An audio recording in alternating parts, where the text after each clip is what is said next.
Hi guys, Kimberly Dawn here. So this video is about how to teach slow flight in the best possible way. Now, this video comes about after a video that I did on my personal Facebook page called Kimberly Dawn, or you can search my company, Advancing Aviation. And I did this video on the 3 easy steps on how to ensure that you spend a minimum amount of time teaching both the normal approach and forced landing. So I went through the 3 easy steps, and at the very, very end, of course, I say, well, a lot of this is dependent on mastering slow flight, but a lot of instructors teach slow flight poorly. And what I said on the video is that most instructors teach slow flight limited to, okay, pull the power all the way back, and you're going to raise the nose, and you're going to add power, and you're just going to try to stay there. This is, of course, after a safety check. Whoops. After a safety check in the beginning. And I said, that's a really terrible way to teach slow flight. And I didn't really give much more explanation because I wanted the focus to be on the 3 easy steps. But I've had so many people reach out to me that I decided to make this into a full video. Now, I do mention that in my endless drive to make sure that flight training, the difficult concepts of flight training can be made easier, I often refer to them as the 5-minute cartoon. This video is not going to be 5 minutes, and it's not going to be a cartoon. And as always, I'm recording it in one take so that if I flub my words or if I make a mistake, then you can just pretend it's an in-person conversation or training. Okay, so this is me going to explain as briefly as possible from an instructor's perspective how to teach slow flight. Students, if you're watching this, then of course you get the lesson on how to learn slow flight. But I'm going to be using slides, I'm going to be using my toy airplane, and I'm going to be asking questions to you and then pausing dramatically so that you can answer them. So let me share my screen, if you will, and then I can get going.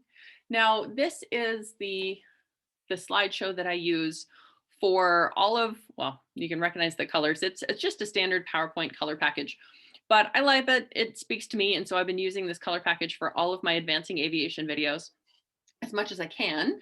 And it's called Exercise 11 because that's a Canadian thing, but let's just get into it.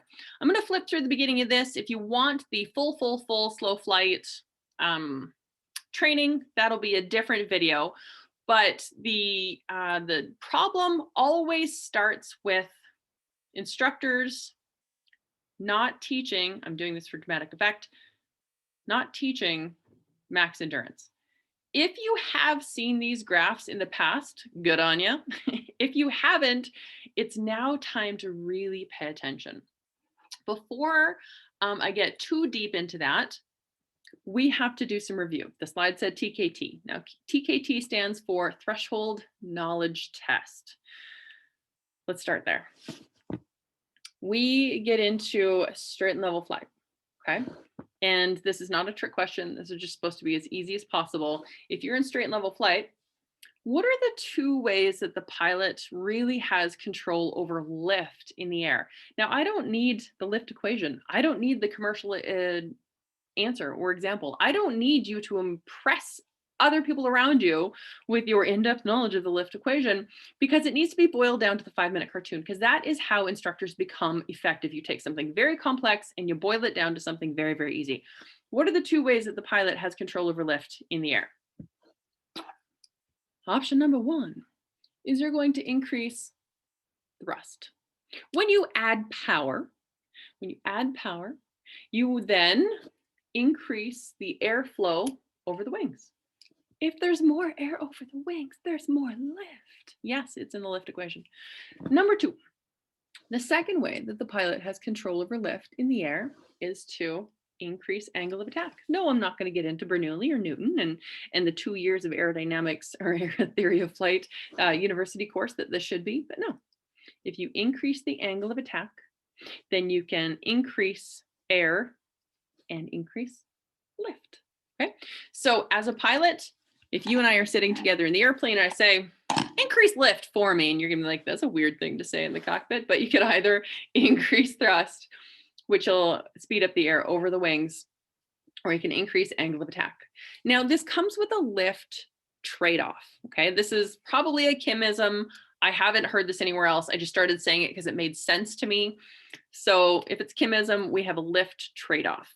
Of the two ways that you have control over lift in the air, you're losing something with both of them. If you increase angle of attack, you are increasing also induced drag, so you're losing airspeed. All right, so you're increasing drag. So if you want to increase lift that way, you're going to increase drag, therefore you're losing airspeed. If you want to increase lift by increasing thrust, you're burning more gas. So with more lift, there comes a trade-off. Now, last that we have to review before we can get into the new stuff is what happens, and this is not a trick question, it's supposed to be very, very simple. If you increase, if you want to go faster, straight and level, normal flight, you're trimmed out, and you and I are sitting in the airplane, and I say, hey, go faster. Your first, without the stupid voice, your first inclination would be to add power so you can go faster, because what's happening is you add thrust, it adds lift, you decrease lift because the angle of attack. There's lots of other theory things going on that aren't important in this exact moment. But if I say go faster, what are you going to do? The answer is add power in straight and level flight. And if I say to you, hey, if there's one action you can do, we're straight and level, everybody's fat, dumb, and happy, and I say climb, what is one action you could take to climb? And that would be to nose up attitude, increase angle of attack, and head up. It's very simple. So I'm about to show you those graphs again, and we're going to talk about the graphs and the vast majority of the problem that instructors make, or the vast majority of mistakes that instructors make when teaching slow flight, is not understanding these graphs, because learning is a continuum and it has to start somewhere. So I'm going to share my screen again, and I'm going to make sure that I think this works. Pretty sure this is working. Yeah. I'm going to make sure that my highlighter works. Let's get a pen on here. Excellent, excellent. Okay. So these graphs are incredibly important. Now, all slow flight training should, in my opinion, start with range and endurance, because it starts with the power graph and the theory of how this is happening. But for now, if you're not going to teach full max range, full max endurance, then we're going to forget about this one for now. So we're going to come down here. Instructors, when you teach these graphs, you must go at an extremely slow pace to help your students keep up. They're looking at two axes and they're trying to figure out what the axes mean. They're trying to figure out what the labels mean, and they're trying to figure out what the numbers on it mean, and the swoopy curvy lines, and they're trying to figure out everything. So instead of just giving them the graph and say, see, does it make sense? You need to be skilled at drawing it out to explain the graph. And you have to be able to explain the graph before you can explain max endurance. And you have to be able to explain max endurance before you can fully and completely appreciate the beauty that is slow flight. So let me show you, let me demonstrate how we go about this. Let's pretend this graph doesn't exist. You have a whiteboard, you have, a virtual pen like I'm using now, and you're going to go very, very slowly. You're going to draw this axis, and then you're going to draw this axis, and we're like, okay, so today we're going to talk about the power curve, and the graph that I'm drawing is velocity, okay, versus power. So our x-axis velocity, and yes, going this slowly painful is important. So assuming that this is 0, I'm not actually going to put any other numbers on here, but this axis and the x-axis means that we're going faster and faster and faster and faster and faster. And the y-axis here, this is 0 power, and as we increase in the graph, we get more and more and more and more power. Okay.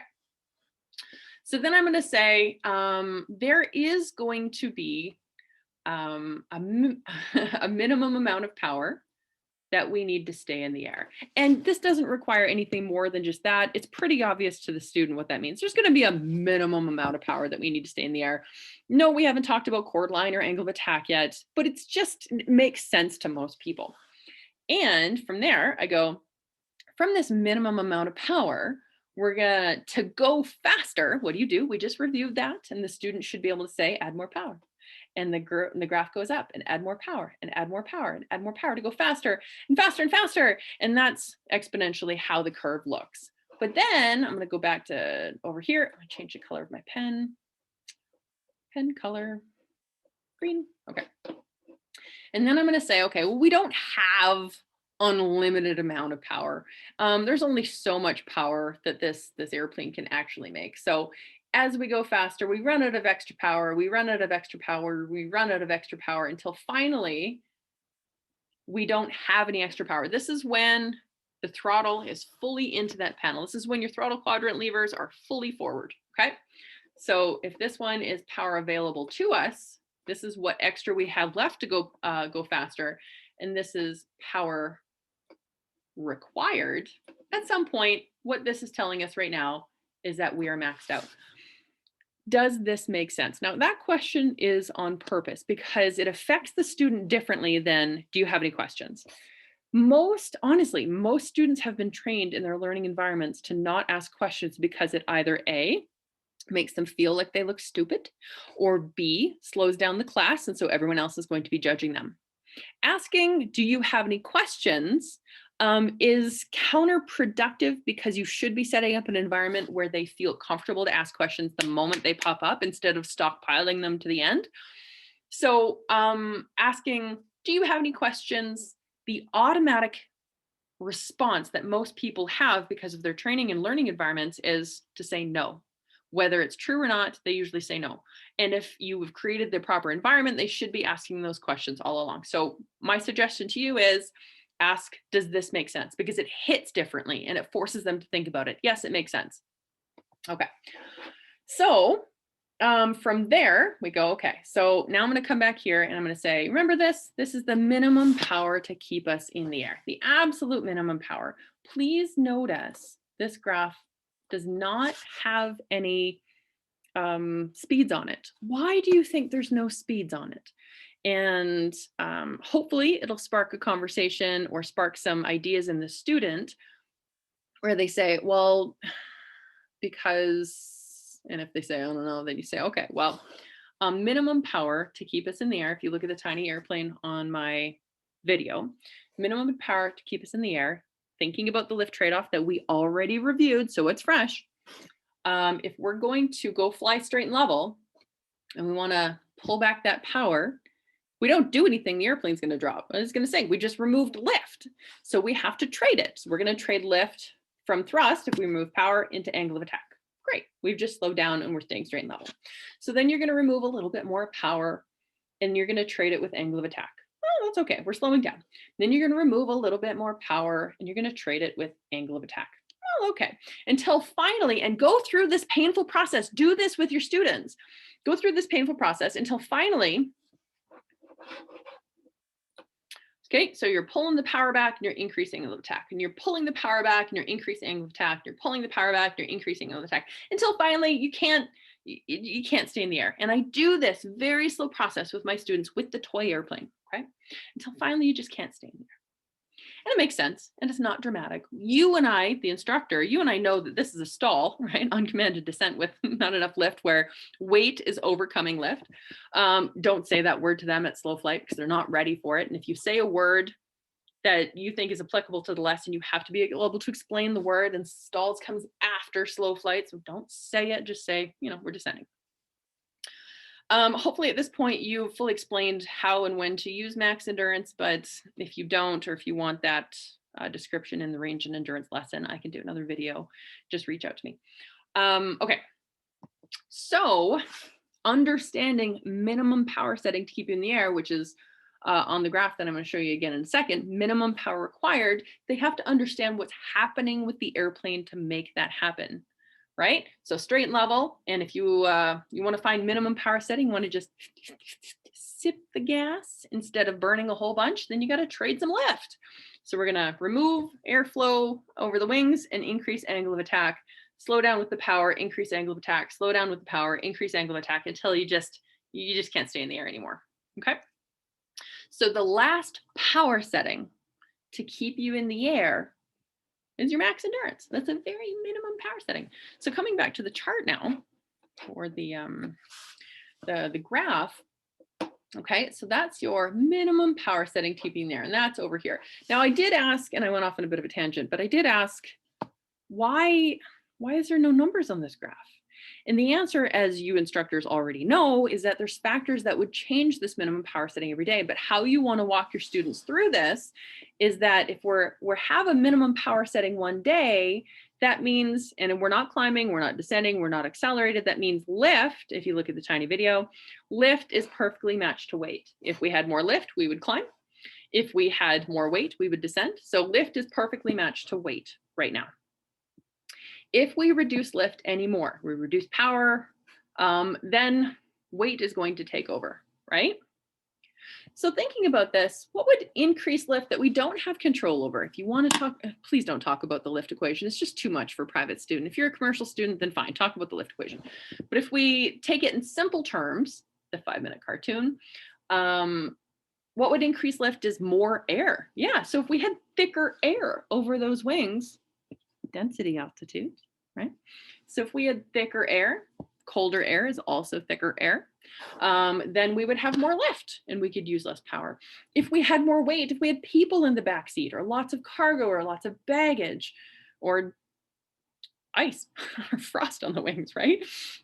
If we had more weight, then we would need more lift. Therefore, your minimum power setting is going to be higher because you need more lift, you need more power to that.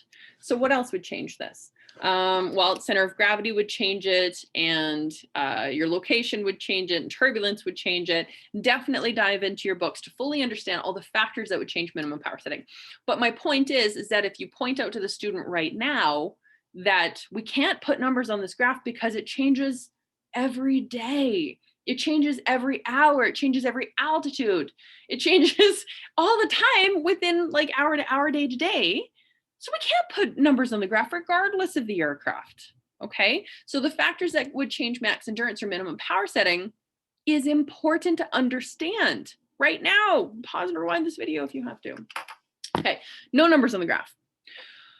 However, I am going to, and I emphasize that on purpose. So now I'm going to pretend, I'm going to make up a number, and I'm going to emphasize to you, the student, that I'm making up this number simply for demonstration purposes. This number changes all the time. Okay. Let's pretend that in today's environment, that our velocity with the minimum power setting is, I'm going to make it really high to make it unrealistic. Okay. Let's pretend it's 75 knots, true airspeed or indicated airspeed. And let's pretend that is related to a power setting of 2000 RPM. I'm making it very high to make it unrealistic so that they don't memorize these exact numbers as the beginning of slow flight. Okay, so I say to my student, I'm making up these numbers just to give you an idea of what's happening. And let's pretend that minimum power setting or max endurance is 75 knots. And I pause for dramatic effect. And then I say, can we fly this airplane at slower than 75 knots? And they say, well, yeah, takeoff, we rotate it, X number, whatever your number is in your airplane, we rotate much lower than 75 knots. You're like, great, absolutely. So what's happening with that is, imagine, look at the tiny video, imagine we're just hanging on there at minimum power setting at max endurance. And we now raise the nose a little bit further. We've added more drag. Okay, so we've added more drag to go slower. Without making any other changes, all we did was raise the nose. All we did was add drag. We went slower, which means there's now less air over the wings. And we were on that precipice. We were on that knife edge anyways. So by raising the nose to go slower, we've unintentionally reduced the amount of lift with airflow over the wings because we've added so much drag. And now we're going to start descending. So then I say to you, how do you stop this descent? And the answer is going to be add power. And then I praise you. That's amazing. Good work. Now think about what you just said. All right. Think about what you just said. You're absolutely correct. We're at max endurance, just a minimum power setting to stay in the air. And we're just at that, the trade-off between the amount of thrust we need, the amount of angle attack we need. If we raise the nose and we slow down that airflow over the wing, and we start descending because of a lack of lift, then you've just added lift to maintain altitude with power. In straight and level, you told me that airspeed was controlled by power, but now you're telling me that altitude is controlled by power. That's reversed. In straight and level, you told me that altitude was controlled by pitch, and here you're telling me that airspeed is controlled by pitch. Well, that's reversed. Boom. the area of reverse command. Okay, we are now on the back side of the power curve. So those two words that they are going to be hearing over and over again, you look like a total rock star for making it make sense. Area of reverse command, you talk about with the tiny airplane, and your back side of the power curve, you talk about with the power curve graph. So here what's happening is that to go slower, we've added power. To go slower, we've added power. To go slower, we've added power. To go slower, we've added power, right? And eventually it comes to a point where this is power available. We're gonna run out. So this is throttle fully into the panel. We've got no more power right here, right? To go slower, we've added power. To go slower, we've added power until we run out, because this is all the power we have available to us. We are on the back side of the power curve. Now, change color. Let's go with cyan. Okay. You'll notice that between when we're full throttle and we run out of power right here and the minimum power required, this is an entire speed range. The entire speed range of adding power to go slower. We've added power to go slower. We are in slow flight. It's an entire speed range. Now, I said in the first video that most instructors teach this the wrong way because all they're doing is teaching procedures. This theory, the toy airplane, the graph, the theory of what's happening to this airplane is essential to the next 6 steps. They have to understand aerodynamically what's happening. This is not a full ground school. I didn't even give the lift equation. I didn't talk about anything except for, airflow over the wings and showed you with a toy airplane. So having the student internalize it and understand it by doing like toy airplane and graph and showing what the backside of the power curve means, showing very, very clearly what the area of reverse command means, and having them participate fully is essential to understanding slow flight. So now if I say to you that the definition of slow flight is an airspeed below endurance with a power setting above endurance, can you visualize that happening in the airplane? Okay, if we're going to experiment with endurance, because it changes every day, we have to experiment with it. So we take 5 minutes or less to find out what that minimum power setting is, and it's trimming exercise that everybody needs. It's a handling exercise that everybody needs. Do it at least once a flight in training, right? So you pull your power back very, very slowly, incremental times, and you trim and you wait for the airplane to settle down, and you trim and you trim and trim till finally it descends. You add the last power setting that kept you in the air. Yay, we have max endurance. So we know what max endurance is today. If you were to lift the nose and add power to stay there, right? Because if you lift the nose, you're going to start descending. So you're going to add power to stay there. So you've gone slower and you've added power. That is slow flight. Now, how much effort do you think it's going to be required to explain the procedures? If it makes sense, if you can see the flow, if it's very clear in your mind about what slow flight is, how much study time do you think your students are going to have to burn to memorize these procedures? It's not going to be difficult. It's not going to be difficult at all, okay? Also, a major mistake that instructors make with slow flight is only doing one speed. And this is, of course, my rant from the other video. But slow flight, if you look at the graph here, is an entire speed range. And as you get slower and slower and slower, we as experienced pilots know that it is harder and harder to handle.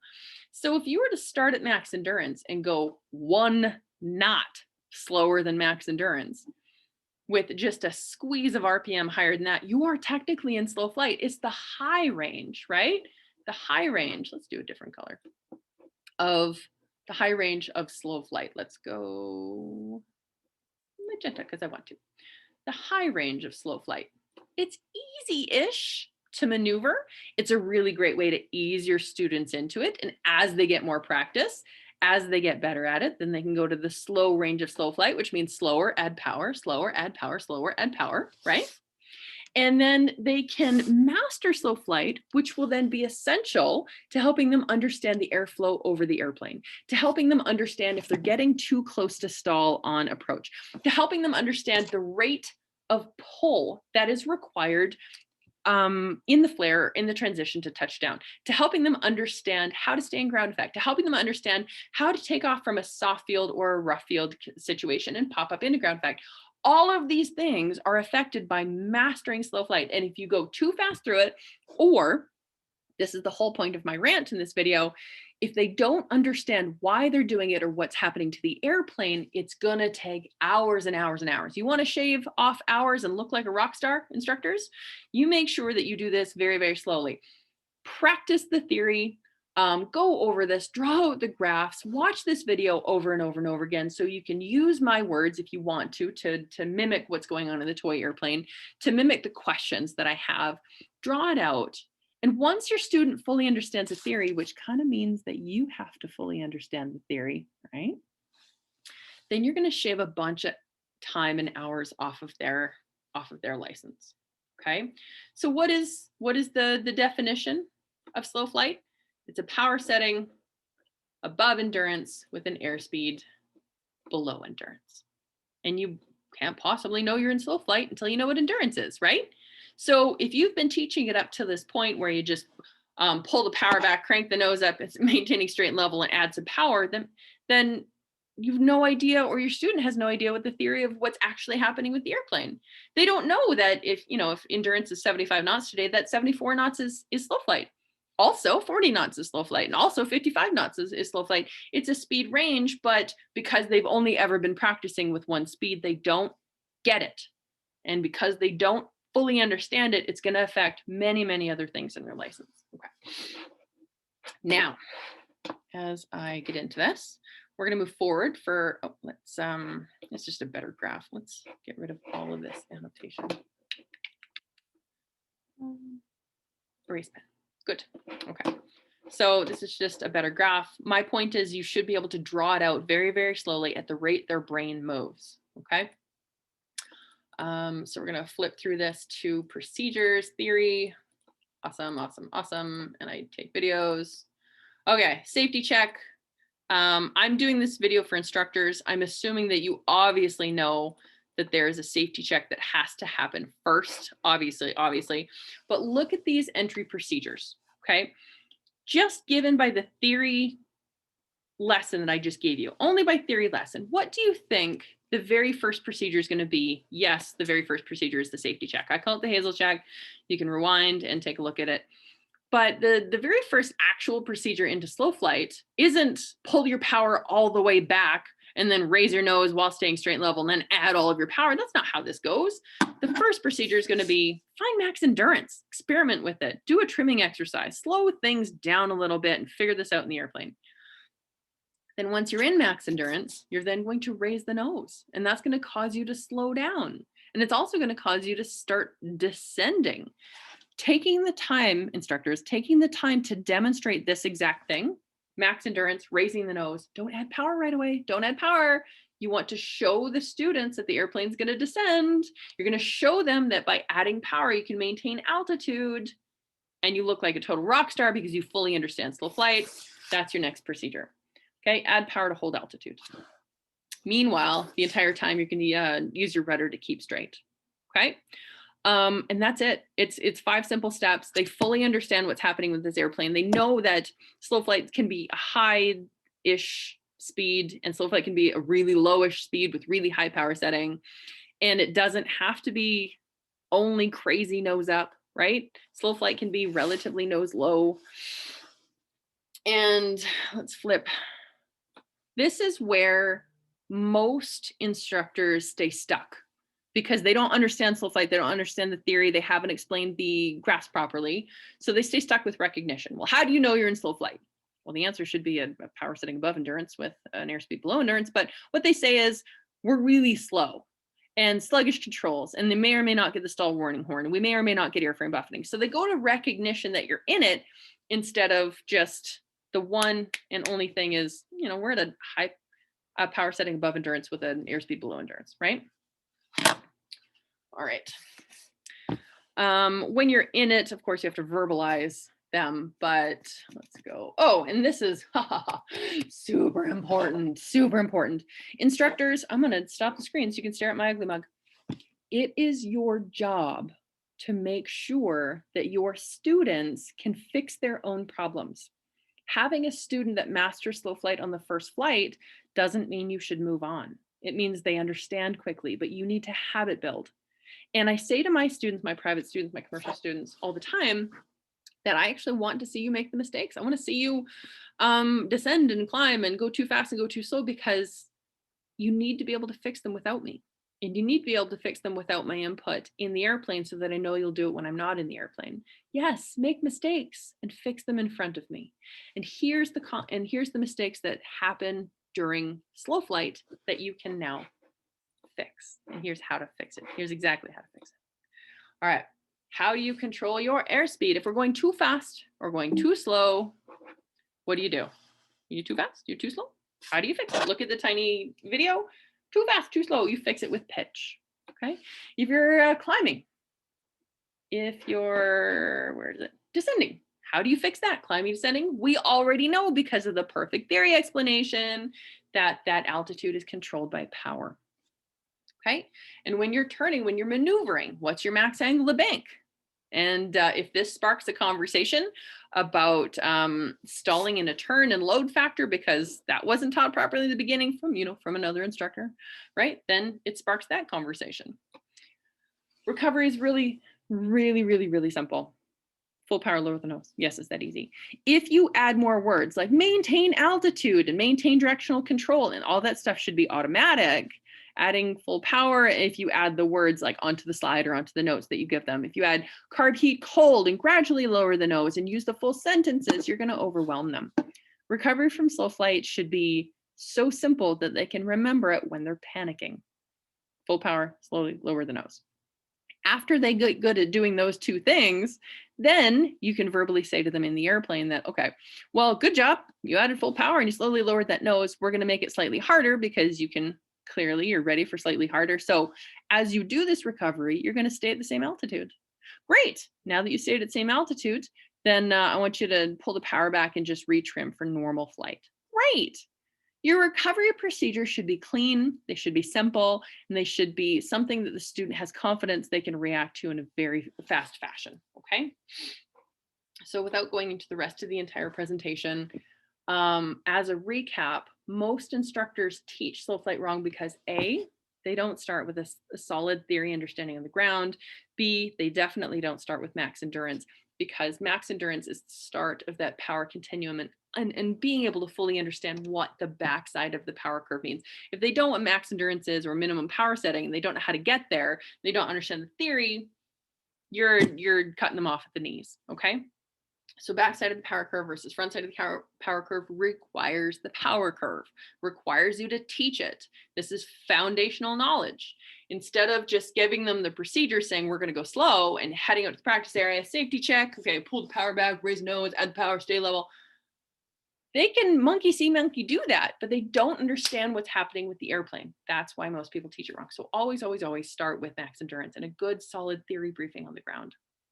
And then as you get into the air, make it so simple. Start with max endurance, raise a nose. You have to show them that the airplane actually descends, and the theory that you taught them on the ground is true. You have to show them that it's true. Then you add power to stop the descent. And this is going to cause problem-solving connections to help them solve their own problems without you, right? Okay, rant over. But I hope that helps. And that is my little ditty. I know I said that these things are a 5-minute cartoon, but that's just a Kimism to say we have to boil it down. And these videos end up being a lot longer because I'm teaching to an instructor. I'm not teaching to a private pilot, and I go off in tangents to make sure you teach it properly. So I hope that helps, and throw some comments on this video if you liked it, if you didn't like it, and go kick some ass today.